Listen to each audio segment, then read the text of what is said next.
A very warm welcome to everybody here in the BurdaForward Sunyard, as well as the Tech Forward conference in the Villa Flora. Happy to welcome you all here to our next talk of the BurdaForward Future Talks.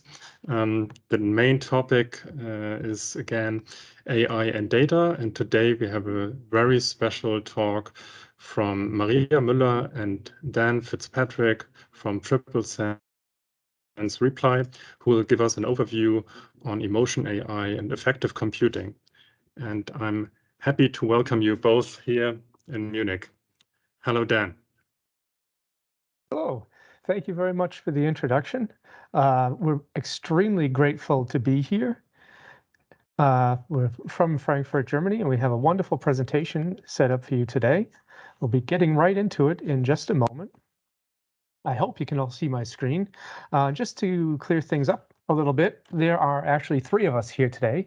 I'm not only with my colleague Maria, but we have also brought the real intelligence behind the presentation, a smart speaker with which we're going to have a live demo later on. My name is Dan Fitzpatrick. I worked for 20 years as an interface programmer before developing an interest in voice interfaces, which is my main area of activity right now. And I did a big part of programming the interface we're going to see today. Now I'm the Director of Conversational Solutions at Triplesense Reply in Frankfurt. And my name is Maria, and I'm a conversational UX designer, and I'm leading the voice UX team at Triplesense. So the first and most important tip of today comes right away: never wager with Dan. Because if you lose that bet, it might be that you have to present the most complicated slide of the whole presentation all on your own. So, but let's go for it. And let me introduce you to a very, very exciting area of AI. When we're talking about systems and devices that are able to recognize, process, interpret, and simulate human feelings, we're talking about affective computing. And there are different layers of complexity included in that technologies that are relevant for our topic today, starting at the left-hand side with the most simple one called sentiment analysis, and going right to, at the other end of the spectrum, the most complex one, the advanced pattern recognition. And these layers distinguish between the types of user input they collect and analyze. So when we're talking about sentiment analysis, as I said, the most simple one, we're just talking about words. So basically written or spoken language, which can generally be considered as a conscious act of interacting between a human and a system. When we're talking about advanced recognition, pattern recognition, we're talking about signals human bodies send out consciously, but mostly also unconsciously or subconsciously when interacting with a system, and sometimes not even while being aware of interacting with a system. And the mechanisms which evaluate the user input from these technologies, they also operate with an increasing level of sophistication. So the simplest type just recognizes single words that are matched to an emotional connotation, like for example, when you're saying I'm joyful or I'm happy, that's matched to a positive statement, or you're talking about disgust or you're sad, that's a negative one. And on the other side, we have high performance, powerful machine learning models. And all the mechanisms in between are very interesting themselves. But what's important to know right now is that the more sophisticated the input is that a system can measure, the more differentiated is the output we can get from these systems. So as you can see here, sentiment analysis just provides us with a rough estimation about the user's emotional state.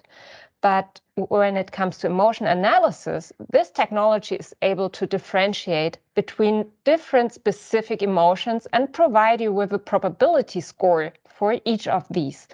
And some advanced systems are also today able to detect very specific patterns like irony or sarcasm.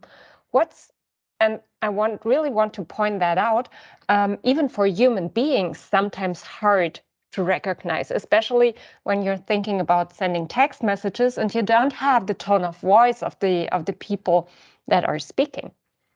And what's important to point out is that the analysis becomes more and more precise if you have more and more input you can use and compare to each other. And this is enormously important for the practical use of emotion AI. So as you can see on that slide, emotion AI includes the semantic AI of the emotion analysis and the physiological AI of the advanced pattern recognition. And these different aspects can be combined with each other to get more reliable results on what we're looking at when interacting with a human being. And the more you combine, the more precise you will be in the results, and you can not only just evaluate the emotional state of the user, but you can also predict changes of the emotional state of the user even before the user himself might be aware of that. I will have a very nice example of that later on another slide, but for now, I will stop adding items to that slide. I think it's complicated enough. It's just important for you to know that this representation is useful as a general overview about emotion AI and the technologies and methods involved, or affective computing as a whole concept. And it should be understood that an application where we use these technologies can certainly use methods and different models from these mechanisms we see here. Whew, I did it. I don't like complicated things. They confuse me. So to make a long explanation somewhat shorter, we're going to say that emotion AI is the detection and classification of cognitive and emotive channels of human communication. What does that mean? Well, if you'd like an example, it's your anniversary. And guys out there, if you come home and say, honey, I know we were going to go out to a fancy restaurant for dinner tonight, but I'd rather go down to the pub and watch the football game with my friends. Well, she might say, that's fine. It's not fine. That is an example of cognitive recognition of the emotive channels of human communication. What emotion AI does is it takes something which is very, very subjective. It is something that I feel internally, my intimate thoughts and emotions, and we classify them, and we go one step further. We quantify them by putting a numerical value on the intensity and the probability of the emotion which has been detected. So let's get a little bit more specific, moving away from emotion AI and going back to one of its components, so the before mentioned emotion analysis. As we illustrated before, some technologies just use what we call a simple bag of words, so emotional connotations matched to specific words like excited or disappointed or enraged. But when you look at the statement on the slide, you will recognize there's something special about it. So I put a beautiful turkey in the oven, but it exploded and now my house is on fire. Even though that sentence has emotional connotations to you and me, since we're human beings, objectively speaking, it's just a neutral statement. It is grammatically neutral, it's kind of analytical, it's just describing a situation, and it's somehow semantically ambivalent. But there's no word for joy in there, no word for horror. It's just simply a statement. But we can quantify it using emotion analysis, which is not using the before mentioned bag of words, but it's rather using context than these isolated terms. There are many different ways of classifying and ordering human emotions. Here we've chosen a model called Plutchik's model because it allows us to easily group emotions according to the type of emotion, but also to rate emotions according to the intensity involved. There are many other models out there, and obviously we can't go into all of them, but taking a quick look at this one, it becomes relatively easy to see how we can place individual emotions on the map here. And there are many, many human emotions, so any system of ordering and sorting them will be very, very helpful to us. And obviously, as Maria mentioned earlier, with things like sarcasm, sometimes it's difficult for us human beings to interpret the emotions of other human beings. So emotional classification is still more of an art than it is of a science. But with artificial intelligence, we are now able to actually identify individual emotional tonalities and put an intensivity score on them. Why do we do that? Why should we do such things? So what should be obvious right now is that emotion AI is a broad category of different types of technologies to recognize and interpret human emotions. And the estimated volume of the industry for this year is more than $23 billion. So the question is, where will we use such emotion-aware technologies? And the answer is quite simple: wherever people have feelings. So basically everywhere, right? And why? Because it's becoming more and more lucrative for digital applications and the providers behind to know how their users are feeling. And if you imagine our devices we use on a daily basis to interact with digital systems and services like trackpads and keyboards and mouses and remote controls and so on, they don't know how we are feeling. So basically, that's the last dividing barrier between humans and digital systems. And all these areas you see here on that slide can profit and can be enhanced through the use of emotion AI. Just to give you some quick examples, I already talked about the possibility to predict changes in the mood of people even before people are aware of their mood themselves. There is a very interesting concept out there. It's called mood wings, and it's basically a wristband that people who suffer from panic attacks wear, and it's a butterfly, and when a butterfly starts flapping its wings, it's drawing the attention of the user to it, telling, hey, you're going to have a panic attack right now. You have to deal with that. So please be aware of your mood right now and use the strategies you've learned. Or when we're talking about like some more tangible, perhaps for some of us, for our smart home environment and home automation, when you imagine that, for example, the environment you live in is able to adjust to the mood of the people living in there.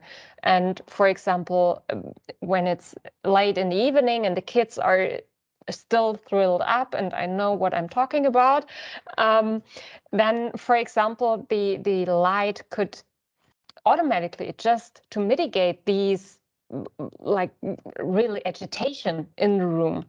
Or for entertainment purposes, there are a lot of possibilities for like mood-based advertisement sessions. I think Apple already bought a facial coding company called Emotion, and they are doing that kind of patterns for mood-based TV ads. And also for entertainment purposes, when you're testing the reactions of your audience, for example, in a live setting, you're on a live stage and you're having these reactions of the people watching you, and you can increase engagement in real time. So there are a lot of interesting use cases for that out there. I'm going to go into a little bit more detail about common use cases which people find in today's IT environments, just to give you an idea of where these technologies are actually in use. Obviously, marketing strategies. Anything which I can use to help me better identify the mood of my audience, to tailor make my communication strategies to better and more empathetically engage the members of my audience is positive, it's perfect. And then I want to get feedback from customers, either as a group or individuals, so that I can measure them. I can watch for trends and see how my target audience is reacting and find further ways to adjust my communication. And having done that, I can take my communication channels and optimize the content for delivery to people on a real-time basis based on their emotional states. Going away from marketing into something a little bit more specific in customer service scenarios, I can use Emotion AI for intelligent call routing. If I determine that I have a caller in the line who is very, very unhappy, why it might be in my interest to get him to a human call center agent as quickly as possible. And for the call center agent, I can have an Emotion AI system give me real-time recommendations about how to best respond to an agitated caller. And then after the day is done, when I've taken 150 or 200 calls, I can automatically batch analyze the entire correspondence of the day in order to find out where can I improve my general service and have there been any trends which I need to be aware of. Human resources is a new and promising area where we can see Emotion AI. When I'm in an interview scenario, anything which helps me as an interviewer to better engage my interview partner by using Emotion AI, for instance, will help us have a more productive, sympathetic conversation. And any sales environment, if I have a sales force, I can use Emotion AI to analyze conversations and help give my staff better strategies for making more successful sales communications. Maria touched on it in just a moment ago. In the healthcare environment, we can use Emotion AI and other speech analysis technologies to analyze my patient's well-being and to identify the onset of certain mental illnesses like Alzheimer's disease or dementia. Within psychiatry, if we record therapy sessions with patients and doctors, we can use Emotion AI to either bolster or to refute diagnoses to help the therapist in their work by lightening their workload and maybe providing cues which would help give them a better treatment. So anything which will help me as a therapist is obviously a highly a positive benefit of Emotion AI. At the end of the presentation today, we'll also be talking about Emotion AI and the Burda Media Group and what the possible benefits of this technology for Burda might be. So as we said earlier, we've chosen that Plutchik's model because it provides you a clear overview of the spectrum of human emotions grouped by similarity and ordered by their intensity. And the cloud service provider we picked for our case, we will be showing you in just a couple of seconds, is able to differentiate between 6 basic emotions you see represented here on that model. So moving back to our example sentence, I put a beautiful turkey in the oven, but it exploded, and now my house is on fire. People who know me know that I am somewhat lazy, and I like to get a little bit of crowd intelligence going on here. So let's find out if our human audience is also emotionally intelligent. You've all seen the example statement. I put a beautiful turkey in the oven, but it exploded, and now my house is on fire. Hands up out there, everybody. Who thinks that this might be an angry statement? Hey, getting a kind of a positive response there. Who thinks this might be a bored statement? Bored, tiring, fine. Excitement. Who senses excitement in that statement? Excuse me. Okay. Is this a fearful statement? Seeing a couple nods, okay. Is it a happy statement? And lastly, is it a sad statement? Okay. So now I've got your reactions, and let me tell you, you're pretty close. It is mostly an angry, fearful, and sad statement. There is no boredom in there whatsoever. This is what the emotional classification of that statement would be. And you see, it's just a description of a situation. It tells us what happened rather than how I feel about it. How one might feel about it is, in this case, being determined by the emotion AI. So, but what do we do with these results we're having from the analysis? So in order to provide more positive and enriching customer experiences, we use the emotion AI insights that we get by reading and reacting to the user's feeling to make the users feel better. And this happens by just mitigating the impact of negative emotions and kind of reinforcing all the positive emotions that might be already out there. And all that during the course of the interaction with an application. And that's why do we do that? Because by showing empathy, we can more powerfully bond to the user. And yeah, how do we do that? With fine wines.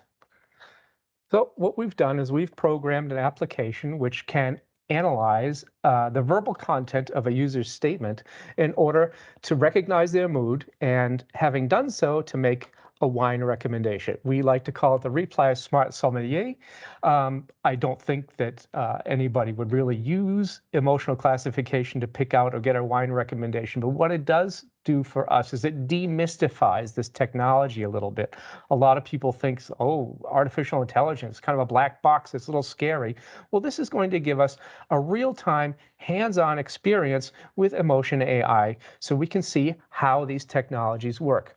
What we've done is we've taken the user input with a voice interface, which I have right here. We take that, we use a speech-to-text engine to render it into text. We send it over an API interface to an emotion analysis application, and then we get a tonality score back.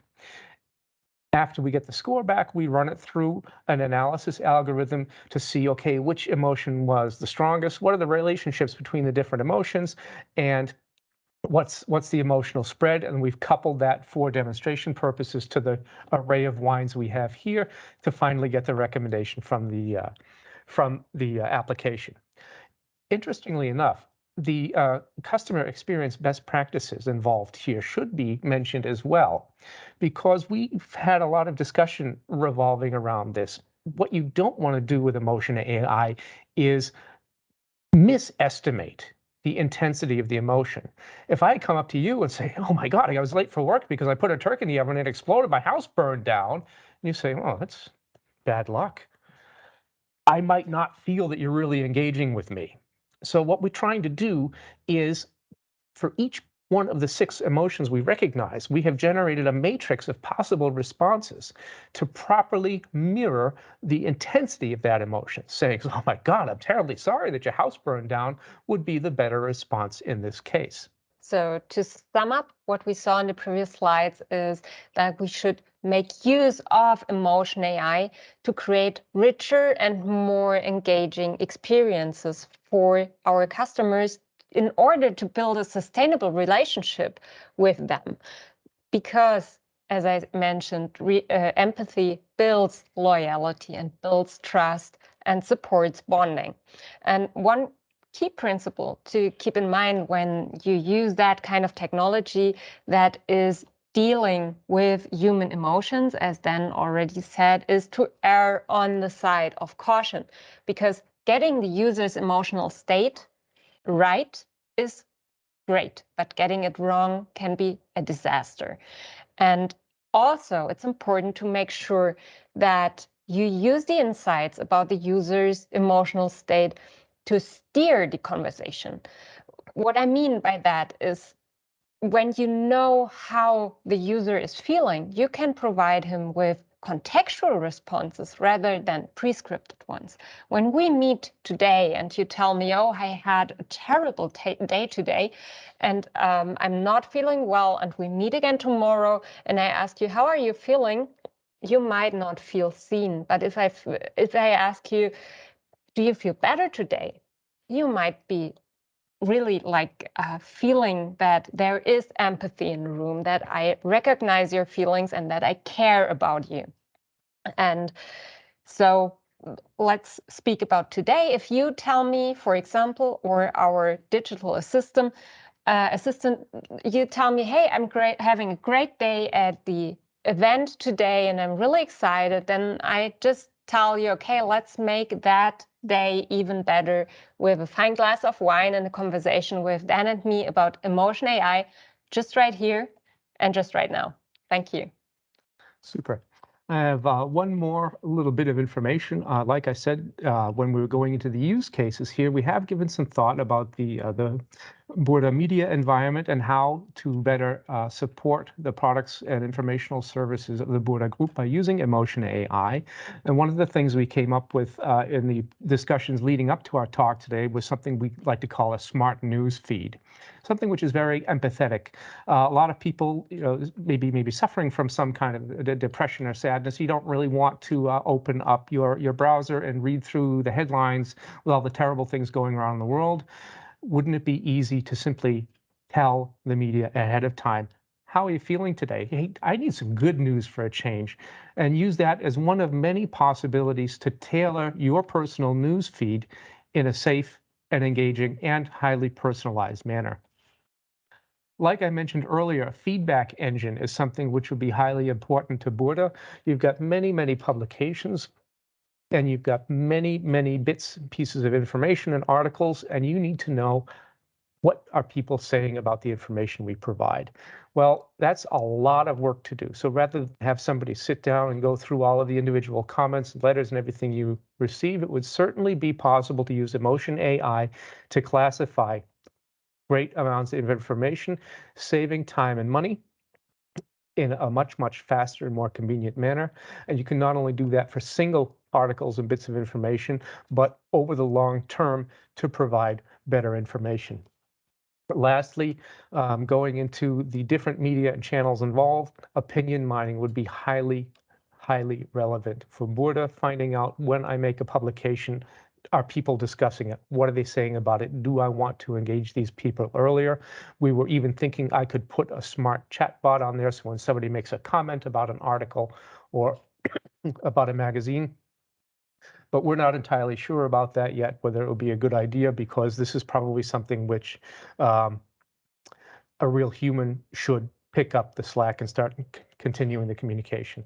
And any questions that folks have, we're going to have a question and answer period afterwards. You can think about our ideas and give us your feedback about that. We'd certainly like to hear about it.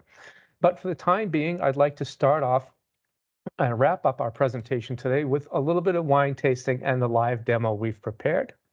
I'm going to show it to everybody real quick, and any members of the audience who would like to come up and challenge the bartender for a glass of wine are certainly welcome to do so. All you need to do as participants to get your wine recommendation is think of a short, simple statement about something that happened to you today or about how you're feeling today, and we'll see if the device responds accordingly. We usually get some pretty amusing results when we do this demo. I'm going to give a quick demonstration so people know how it works, and then we can dive right into it. Thank you, Alexa. Dan. That was awesome. Alexa, stop. Very, very great. Fantastic. So, do we have some participants from the audience to participate in the test there, please? And get up. Yeah, we certainly do. I must admit that I am also have made my sentiment analysis, and I'm positively surprised 90%, excited 14%, baffled 26%, and curious now 41% to the next or the first test. So I made my internal analysis. Great. So do we have someone from the audience who wants to participate in test. We do. Come on up. Okay. I'm going to start the application, and I'm going to give an example so that everybody can understand how it works. What we really need is for you to speak loudly and clearly, and just a short statement. If you do pause during the statement, then the device might start analyzing, and you might get a kind of a funny result, but that's just part of the entertainment. Alexa, start Smart Sommelier. Hello there. I'm sure we'll find something suitable for you to drink. Tell me what happened to you today. I put a beautiful turkey in the oven, but it exploded, and now my house is on fire. I'm sorry. You sound pretty sad. Try a refreshing glass of Pétalo White from Spain.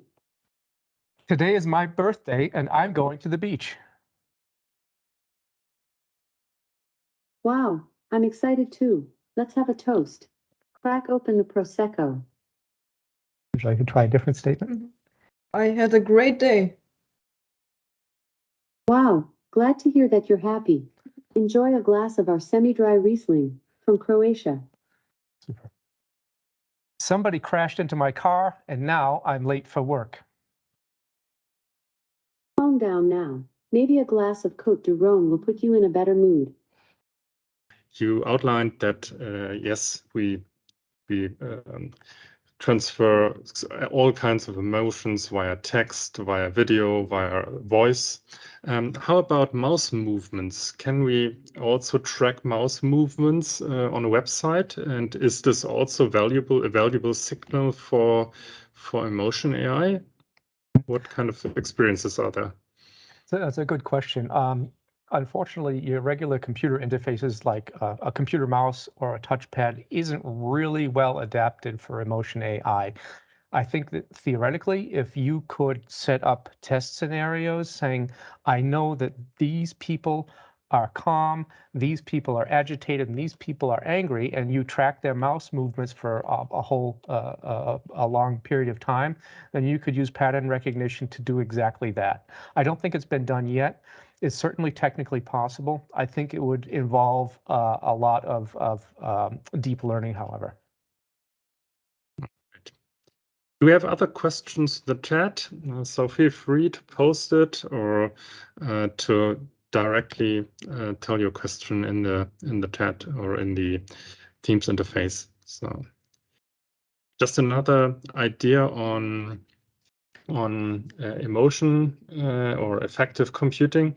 What other interfaces may there be in the future? What can you think about there?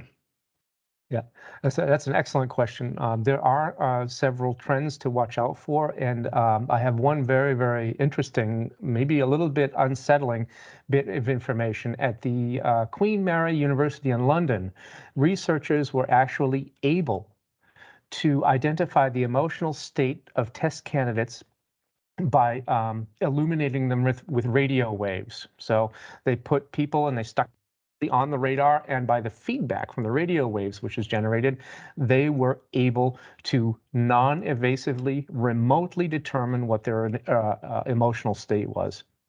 So that would be one scenario, and you can ask yourself, for instance, about the legality of that in an everyday use scenario, or as far as data protection and personal privacy is concerned. But the level of pattern recognition and sensitivity involved is so advanced now that you don't really even need a physical interface. You can simply bombard me with radio waves and get the answer that way. I think what's also worth highlighting is that when we think about how or when HMIs came up first, we're talking about the last about 60 years. So the first command line interfaces are, let's say, 65 years away from now. And we're talking to our voice assistants in a very natural and intuitive way these days. And when you think about how great the barrier between interacting with a command line interface and interacting with a voice assistant is today, we have to consider that human beings have 1.75 25 million years of speech evolution, and they are like we're trained to speak to each other, and that's why also in a really great piece of work in Wired for Speech, that's a great book, they refer to voice interfaces as social interfaces.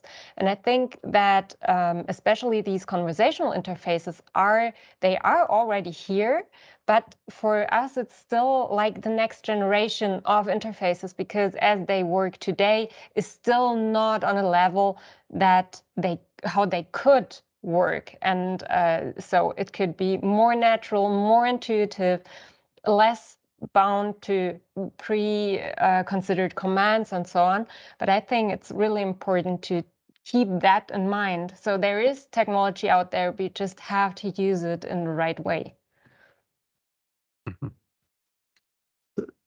Another question I would have is, what's the current situation, or what's the current state from your point of view? So is Alexa at the moment using it? I would say yes. Is Microsoft Teams or Zoom currently using it the way my face looks, whether I'm a little bit excited or not, or whatever? What kind of big players are already now using it, and what are in the future? What may be possible other use cases? You just touched on the video conferencing software that we all use, unfortunately, every day. These systems will be leveraging Emotion AI as well for instance, crowd watching in educational scenarios. If I'm a teacher at school or a professor at the university, and I need real-time feedback about the level of engagement of my audience, for instance, are people so bored that they're falling asleep, or are they not understanding the material, then I can use facial recognition. I can use feedback to determine what do I need to improve. Do I need to change my content or my delivery so that my audience is better engaged? That's a real-time use now. I'm sorry, a modern use. So another follow-up question, sorry that I'm only asking questions here, but it's so exciting, this topic. So is there a common sense on what kind of consent the user has to give on it? Is there any sort of where's the dark and the gray zone and the black zone when it comes to these topics? Well, in order to give you one very simple answer from everyday life to that question is, we talked about sentiment analysis. And if you've ever been in a call center scenario and they tell you at the beginning of the call, this call may be recorded to improve our customer service, are you fine with that?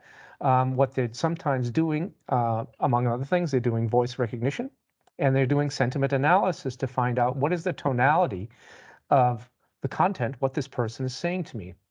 And they may not be using it in a real-time scenario, but one of the things they certainly do is, like I said, at the end of the day, they will check the hundreds of calls they have to see, is my target audience engaged? Are they happy, or are they discontented?